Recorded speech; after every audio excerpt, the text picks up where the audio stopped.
उपस्थित मोर्चेकरी माझे बंधू आणि भगिनींनो, या ठिकाणी उमेश हिवरे यांच्या नेतृत्वात आणि डॉक्टर देवळे साहेबांच्या मार्गदर्शनात रामप्रभूजी सोनवणे यांच्या मार्गदर्शनात हा मोर्चा निघालेला आहे।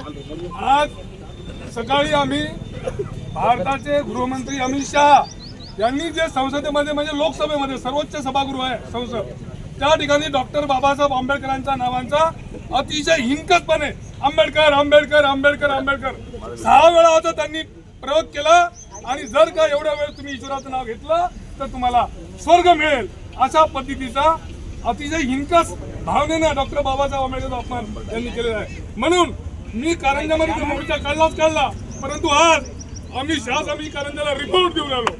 त्या ठिकाणी रिपोर्ट त्यांना दिलेला आहे। संध्याकाळी आम्हाला सुद्धा राष्ट्रपतीचं निवेदन आम्ही दिलं त्यांना रिपोर्ट।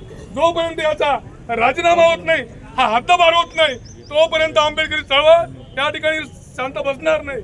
आणि म्हणून मित्रांनो, उमेश हिरवांनी या ठिकाणी फार मोठ्या यशस्वीपणे मोर्चा काढला, त्यांना मी धन्यवाद देतो। आणि यानंतर सुद्धा ज्यावेळी डॉक्टर बाबासाहेब आंबेडकरांच्या विचारावर ज्यावेळी अन्याय अत्याचार होतील तेव्हा आपल्याला रस्त्यावर यायचं काम आहे, नाही तर आपल्याला हे लोक जगू देणार नाही। या ठिकाणी सूर्यवंशी मारला गेला, त्या ठिकाणी निर्लज्ज मुख्यमंत्री काय म्हणतोय, हा आधीच्याच मारामुळे मरण पावला, आधीच्याच मारामुळे। अरे त्याला भरचौकातून बाहेर म्हणून खेळत होता, त्याला नेलं आणि पोलिसांनी मारून मारून मारून एवढं मारलं की तो अक्षरशः मरून गेला।